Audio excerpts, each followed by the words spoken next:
அண்ணா வணக்கங்கண்ணா. Borewell mechanic Duraisamy குன்னத்தூர்லேருந்து பேசுகிறேங்கண்ணா. இந்த பாயிண்ட் எங்கேன்னு பார்த்தீங்கன்னா, நம்மளுக்கு இன்றைக்கி கேரளா யானைகட்டி தான் இன்றைக்கி நம்மளுக்கு வேலைங்க. V6 மோட்டர் ஒன்று லாக் ஆகிடுச்சுன்னு சொல்லி கூப்பிட்ருந்தாங்க.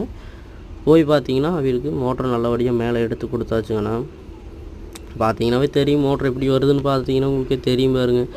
ரொம்ப 15 வருஷத்துக்கு முன்னால் மோட்டர் லாக் ஆன மோட்ரு இன்றைக்கி போய் நாங்கள் எடுத்து கொடுத்துருக்குறோங்க.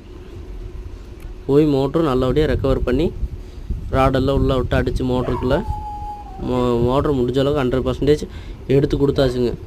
பார்த்தீங்கன்னா தெரியும், சோப்பெல்லாம் போட்டு அவங்களே ட்ரை பண்ணி பார்த்துருக்காங்க, ஒன்றும் முடியல. சோப் போட்டதுக்கு வரலிங்க. நம்மளை கான்டாக்ட் பண்ணாங்கன்னா போய் நல்லபடியாக மோட்டர் எடுத்து கொடுத்தாச்சுங்கண்ணா. நம்ம சேனல் பார்த்துக்கிறவங்களாம் நம்ம கொஞ்சம் சேனலை சப்ஸ்கிரைப் பண்ணிவிட்டு பெல் ஐக்கான் பட்டனையும் கிளிக் பண்ணி விட்டுருங்க. லைக் பண்ணுங்கண்ணா, ஷேர் பண்ணுங்கள். நம்ம வீடியோ பார்க்குறவங்களாம் வீட்டு போர், தோட்டத்து போர், எந்த வேலையாக இருந்தாலும் கான்டாக்ட் பண்ணுங்கண்ணா.